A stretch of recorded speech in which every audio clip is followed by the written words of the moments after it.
Producente e shtëpisë më të famshme në Kosovë, Olca Muhameti ka folur rreth ish-banorit të asaj shtëpie, pra Gjestit.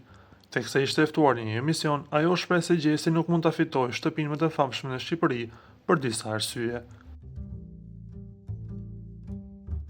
Topit i ka rënë një gjysmë bombe në dorë. Nëse do isha unë në produksion dhe do më kishte rënë Gjesti kështu, unë do e nxirrja Gjesti me do e mos fitues, sepse unë kam publikun e Kosovës, sepse kam Gjestin që mund t'i kem bërë kontratë premtuare të tjerë, por kupton se Gjesti s'mund ta fitojë dot për shumë arsye, deklaroi ajo. Sipas saj, Gjesti nuk ka vota nga publiku, por ka vetëm një fan bazë që përbëhet nga adoleshentët.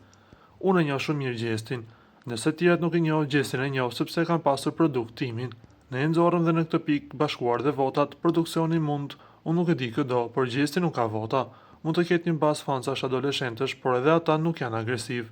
Kjo është logjika që ndjek produksioni, por jam e bindur që edhe produksioni i Shqipërisë ndjek mesazhet, votimin, sepse nuk ta lejon kompania më.